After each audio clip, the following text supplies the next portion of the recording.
જય માતાજી, હર મહાદેવ મિત્રો. મારા જીવનના એક નવા પડાવની શરૂઆત કરી રહી છું ત્યારે જેટલા પણ લોકોએ મને શુભેચ્છાઓ આપી, મને પ્રેમ અને આશીર્વાદ આપ્યો હોય દરેકનો હું દિલથી આભાર માનું છું.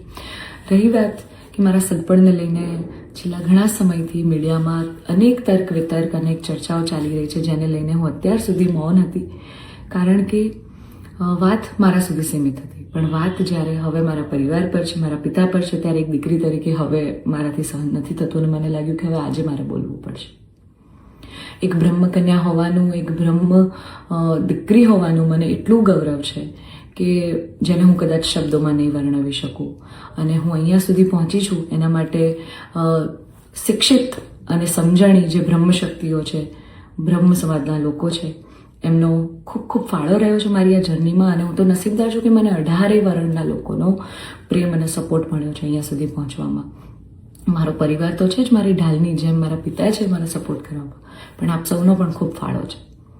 પરંતુ કહેવાતા સભ્ય અને મોડર્ન સમાજમાં જ્યારે અમુક 2-4 અસામાજિક તત્વો છે જે લોકો અત્યારે પણ દીકરીઓ માટેના રૂલ્સ અને રેગ્યુલેશન નક્કી કરશે કે દીકરીઓનું લિમિટ ક્યાં સુધી હોવી જોઈએ, દીકરીઓને ફ્લાય કરવા માટે પાંખો મળી છે, એને વીંજવાની અને એને કાપવાની વાતો છે. આ બધી દીકરીઓ અત્યારે તેજસ જેવી પ્લેનો ઉડાઈ રહી છે, યુદ્ધ કરી રહી છે, રણ મેદાનમાં છે, સંસદમાં છે, વિજ્ઞાન અને ટેકનોલોજીમાં છે. હમણાં ઓપરેશન સિંદૂર જે થયું એમાં 2 દીકરીઓએ લીડ લઈને આપણને પૂરા દેશને ગૌરવ અપાવ્યું.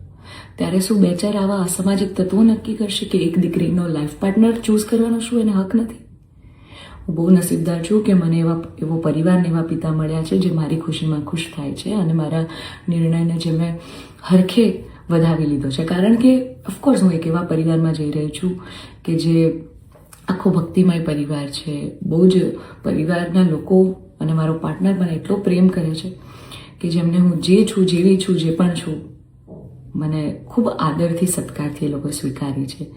રાત દિવસ જ્યાં ગાયત્રી મંત્ર, નવકાર મંત્રના જાપ થાય છે, આવા પરિવારમાં હું જઈ રહી છું. મને ખૂબ જ ગૌરવ છે.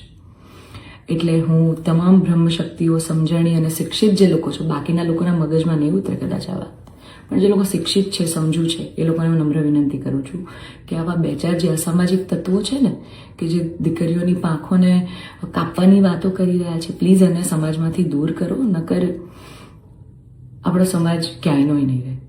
તમે દીકરીઓનું સારું જ કરવા માંગતા હોય ને તો દીકરીઓના શિક્ષણ માટે વાત કરો, નાની નાની દીકરીઓ પર જે બળાત્કાર થઈ રહ્યા છે એના માટે વાત કરો, દીકરીઓની પ્રતિભાને આગળ લાવવાની વાત કરો. ચલો આ બધી પ્રતિભાને બધું તો મોડર્ન વસ્તુ થઈ ગઈ. હજી જૂના 18મી 17મી સદીના કુરિવાજો આપણા સમાજમાં ચાલ્યા આવે છે. હજી કેટલા બાળ લગ્ન થાય છે આપણને બધાને ખબર છે. સાટા પ્રથા ચાલુ છે જેની પીડિત હું પણ છું, તમને બધાને ખબર છે. દીકરીઓના પૈસા લેવામાં આવે છે. અલા, દીકરીઓને તમે ઘૂંઘટામાં રાખો છો અને તમે એમ કહો છો કે અમે દીકરીઓનું સારું કહેવા માંગીએ છીએ.